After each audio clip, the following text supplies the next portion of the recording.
तन मन धन सब है तेरा में, ये बात तो समझ में आ जाती है कि प्रभु तन तेरा, क्योंकि तूने दिया है ये तन तेरा, ये तो समझ में आता है।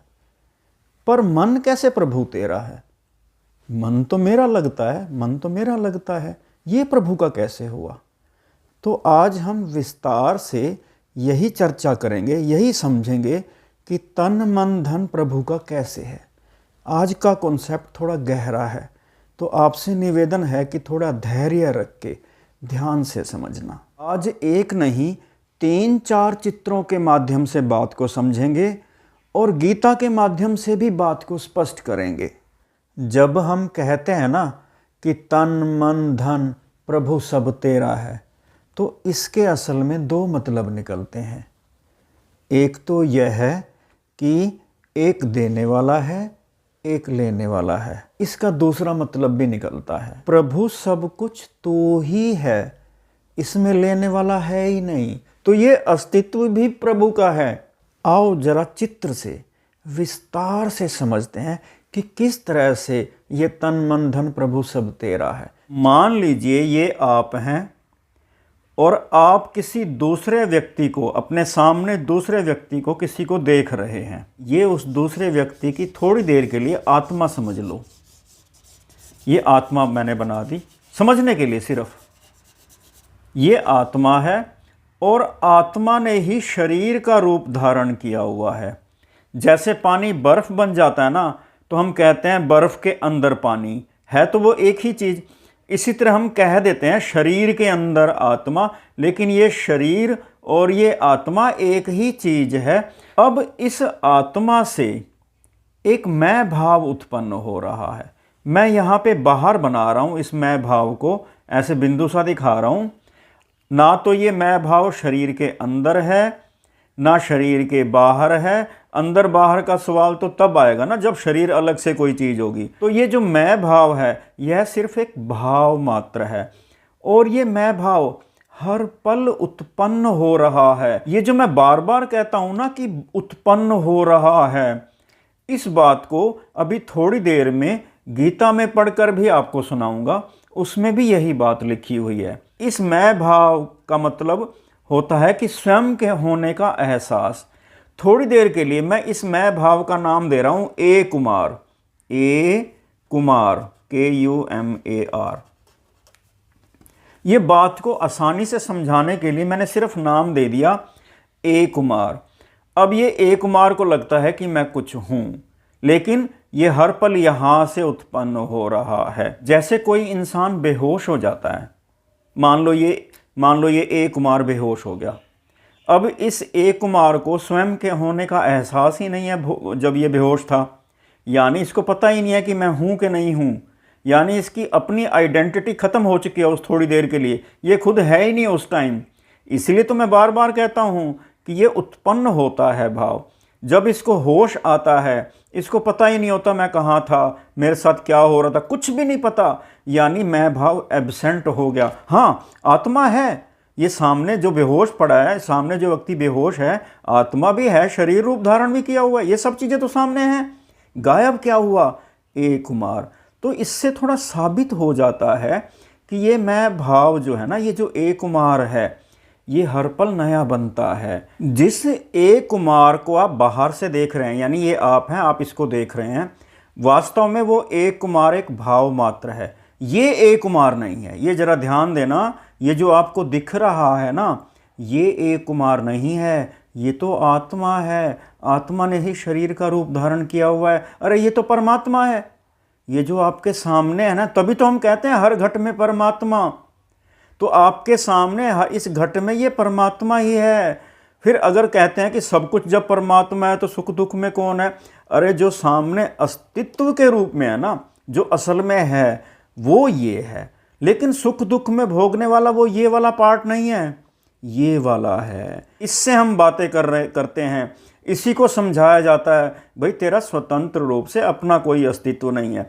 यही बात यहाँ पे भी लागू होती है। अगर ये ए कुमार हमें देखे, यही ए कुमार अगर मुझे देखे, यानी ये मान लो मैं हूँ, मुझे देखेगा तो मैं भी यही मैं भाव ही हूँ, ये है ना, ये तो परमात्मा है, आत्मा है। आत्मा परमात्मा ही समझ लो। अगर मैं इसी आत्मा को विस्तार रूप में करता जाऊं, और बड़ा कर दूं, और बड़ा कर दूं, और बड़ा करता जाऊं, पूरे ब्रह्मांड में यही आत्मा है। सूर्य में भी यही है, चांद में भी यही, धरती में भी, जड़ चेतन सब यही आत्मा है।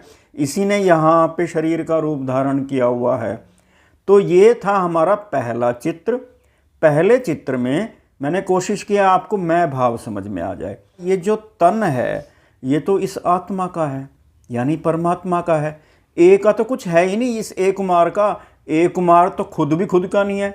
इसको तो खुद भी नहीं पता होता मेरे को कब मेरे होने का एहसास होगा कि नहीं होगा। इसीलिए कहते हैं हे ये जो तन है प्रभु का है। तो जैसे तन मन धन प्रभु का है ना, तीन बातें होती हैं, तीन बातों में से एक बात तो आपको क्लियर हो गई होगी, ये तन प्रभु का है।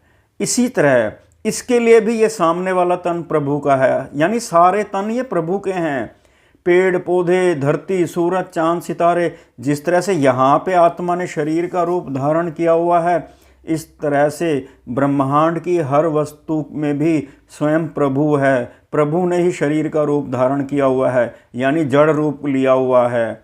तो हमें जो चीज़ें दिखाई देती हैं ना, वो हम बाहर से देख रहे हैं। जैसे मैं इसी को ए कुमार को बाहर से देख रहा हूँ, ऐसे ही मैं सारी सृष्टि को बाहर से देखता हूँ। तो मैं जड़ रूप तो देख रहा हूँ बाहर से, लेकिन असल में वो स्वयं परमात्मा का ही साकार रूप है। दूसरे चित्र में हम समझेंगे, मान लो ये जो ए कुमार है, ये जो ए कुमार है ये बहुत बहादुर है। इसका जो स्वभाव है बहुत बहादुर है। इसकी याददाश्त बहुत तेज है। इसका जो स्वभाव है वो दयालु है। ये इंटेलिजेंट है। इसको मीठा बहुत पसंद है। इसको गाड़ियों का बहुत शौक है, और ये बहुत चुस्त है, बड़ा फास्ट है। तो कहने का मतलब इस ए कुमार के ये वाले गुण हैं। अब हो क्या रहा है, ये जो गुण है ना, ये इस आत्मा से उत्पन्न हो रहे हैं। ये इस आत्मा से हर पल उत्पन्न हो रहे हैं। मेरा कहने का मतलब ये जो जितने भी क्वालिटीज़ हैं ये इस ए कुमार की अपनी नहीं है।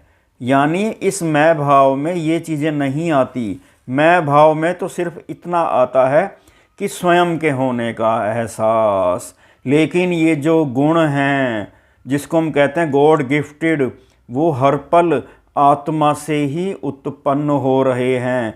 हम गलती क्या करते हैं, हम कहते हैं ये ए कुमार बहादुर है, ये ए कुमार की याददाश्त बहुत अच्छी है। अरे भाई, वो ये ए कुमार की ये चीज़ें अपनी नहीं हैं, इन पर इसका अधिकार नहीं है। कोई इंसान की याददाश्त तेज होती है, कभी किसी की कम होती है, उसके बस में नहीं होता। अगर ये चीज़ें उसकी खुद की हों, यानी मैं भाव में ही शामिल हों अगर ये चीज़ें, तो अगर ये दूसरा जीव बन जाएगा तो भी ये बहादुर रहेगा, तो भी इसकी याददाश्त तेज रहेगी, तो भी इसको मीठा पसंद आएगा। चाहे इसको शेर बना दो, फिर इसको मीठा नहीं अच्छा लगता, क्योंकि ये जो मीठे होना अच्छा लगने का जो चीज़ थी वो इसकी अपनी थी ही नहीं, इस ए कुमार की अपनी थी ही नहीं। ये तो यहाँ से उत्पन्न हो रहे हैं। अब ये जो मैं बार बार उत्पन्न हो रहे हैं बोलता हूँ, मैं आपको गीता से कुछ पढ़ के सुनाता हूँ। भगवान कहते हैं कि बुद्धि, ज्ञान, संशय तथा मोह से मुक्ति, क्षमा भाव, सत्यता, इंद्रिय निग्रह, मन निग्रह, सुख तथा दुख, जन्म मृत्यु, भय अभय, अहिंसा, समता, तुष्टि, तप, दान, यश तथा अपयश, जीवों के ये विविध गुण मेरे ही द्वारा उत्पन्न हो हैं। इस लाइन को मैं फिर से बोल रहा हूँ, जीवों के ये विविध गुण मेरे ही द्वारा उत्पन्न हैं, और यही बात मैं कह रहा हूँ। इस ए कुमार को तो हम असल में कुछ होता ही नहीं, इसी को हम सूक्ष्म शरीर भी कह सकते हैं, लेकिन ये सिर्फ स्वयं के होने का एहसास है। जैसे इंसान बेहोश हुआ, इसको स्वयं के होने का एहसास, खत्म, बात ही खत्म। हाँ, ये ए कुमार अब ये घमंड करता है, ये गरूर करता है। अगर ये बहादुर है इसकी यादाश्त बहुत तेज है, ये कहता है मेरी यादाश्त बहुत तेज है। तो ये यादाश्त, जैसे हम कुछ याद करते हैं ना, तो ये याद हमें ये आत्मा दिलाती है। खुद हम याद नहीं करते, लेकिन हम घमंड कर सकते हैं, हम गलती कर सकते हैं, अहंकार कर सकते हैं। देखो मैं बहुत चुस्त हूँ, मैं बहुत बहादुर हूँ, मेरी यादाश्त बहुत तेज़ है। 1 मिनट नहीं लगेगा इस ए कुमार को इसकी यादाश्त ख़त्म होने में। लगा ले जोर जितना, कुछ भी याद नहीं आएगा। ब्रेन के मांस के लोथड़े में ज़रा सी चोट लग जाए, यादाश्त ख़त्म। इसकी अपनी याद होती, जिसका ब्रेन से कोई संबंध ही ना होता, अगर ये खुद इसकी याद होती तो याद होती, चाहे इस जन्म में चला जाए, चाहे अगले जन्म में कोई दूसरा जीव बन जाए। भाई इसकी याद है, इसके साथ ही जानी चाहिए। ख़त्म, ये ख़त्म। तो ये असल में ये सारी चीज़ें यहाँ से उत्पन्न हो रही हैं। मेरे ख्याल से समझ में आ गई होगी बात। अब हम थोड़ा अगले चित्र पर चलते हैं, यानी अगली बात क्लियर करते हैं। अगले चित्र में मान लो ये एक कोई जानवर है। थोड़ी देर के लिए मैंने डायग्राम तो वैसे ही बना दिया। थोड़ी देर के लिए मान लो कि ये एक हिरण है।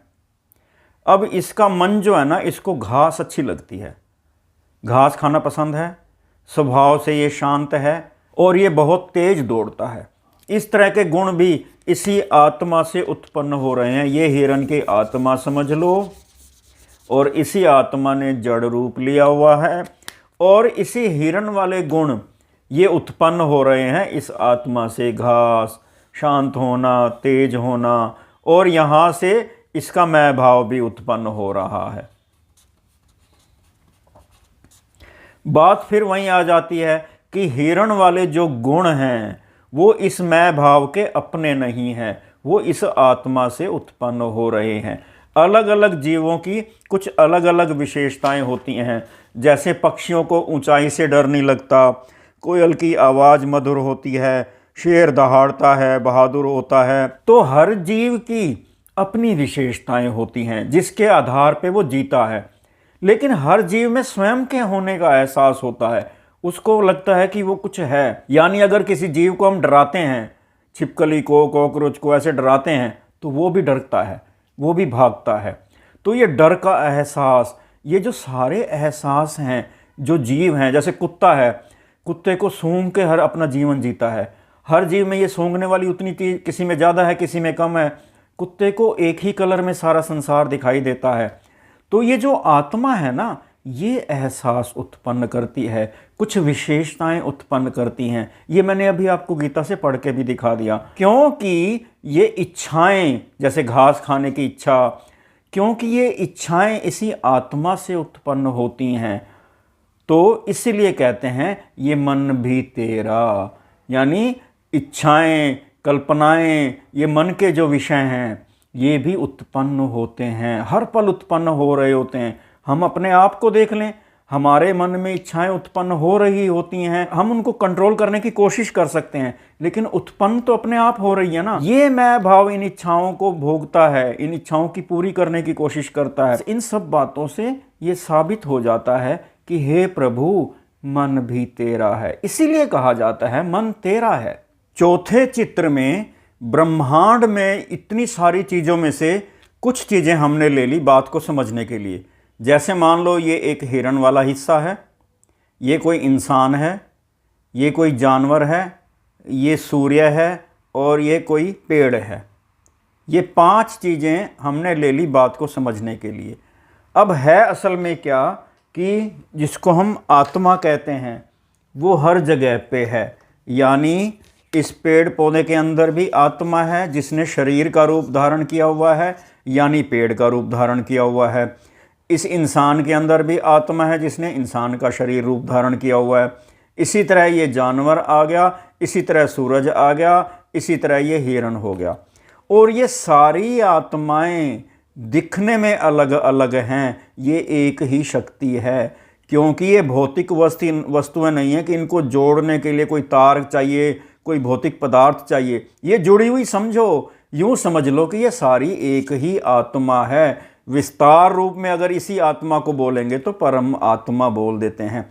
तभी तो कहा जाता है कि परमात्मा हर घट के अंदर है, परमात्मा तू ही है। भगवान स्वयं परमात्मा के रूप में हर घट में मौजूद हैं। तो आप देख सकते हो इसके अंदर भी परमात्मा मौजूद है, इसके अंदर भी, इसके अंदर भी, इसके अंदर भी, इसके अंदर भी।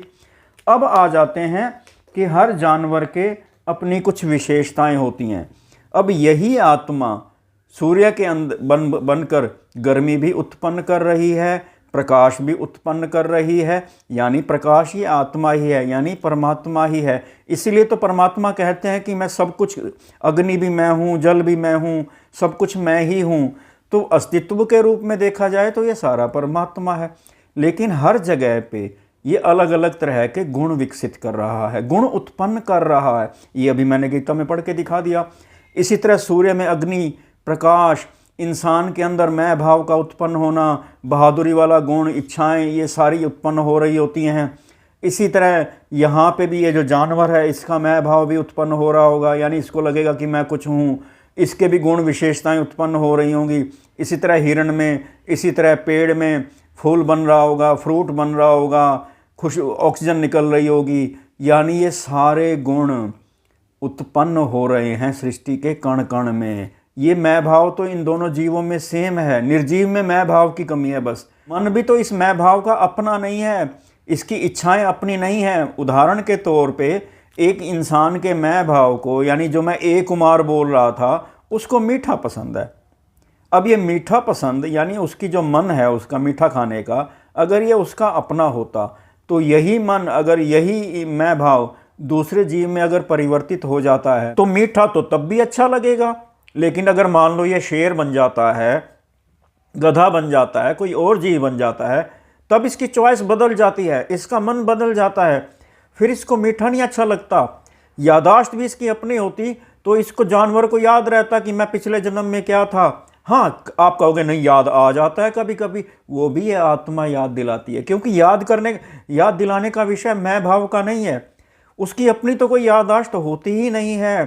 तभी तो हम भूल जाते हैं, तभी तो हमें कभी याद आता है, कभी नहीं आता। अगर हमारा अपना ही होता ना ये सब कुछ, ये भी बदल जाता है। बुढ़ापे में इच्छाएं बदल जाती हैं, पहले कुछ और इच्छा लगती है, बाद में कुछ और इच्छा आती। तो ये सारी चीज़ें, क्योंकि ये मन वाली जो चीज़ें हैं ना, ये उत्पन्न आत्मा से, यानी परमात्मा से हो रही होती है। इसीलिए कहा जाता है कि प्रभु मन भी तेरा। हम मैं भाव के साथ ही मन को जोड़ कर देखते हैं।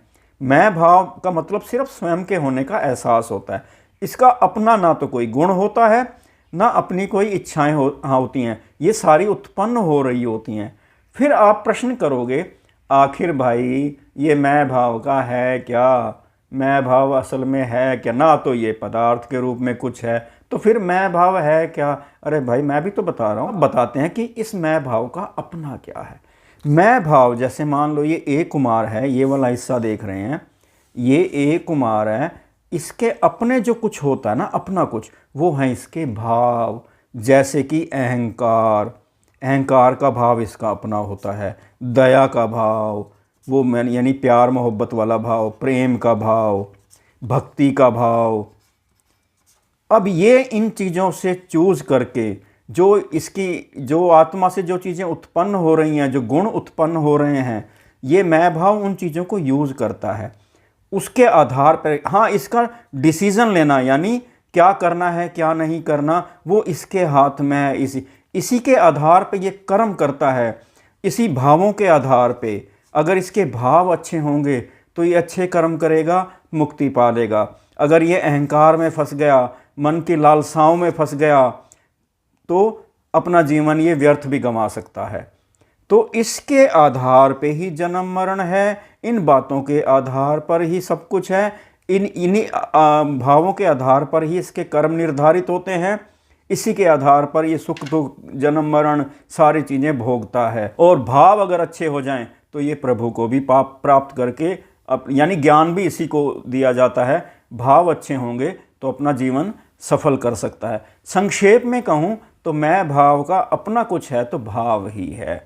इसीलिए तो कहा जाता है कि सत्संग करनी चाहिए, भजन कीर्तन करने चाहिए, परमात्मा के साथ अपने आप को जोड़ना चाहिए। इसी मैं भाव को यही तो शिक्षाएं दी जाती है कि तू अपने आप को पहचान कि तेरा अपना कुछ नहीं है, स्वतंत्र रूप से तेरा अपना कुछ नहीं है।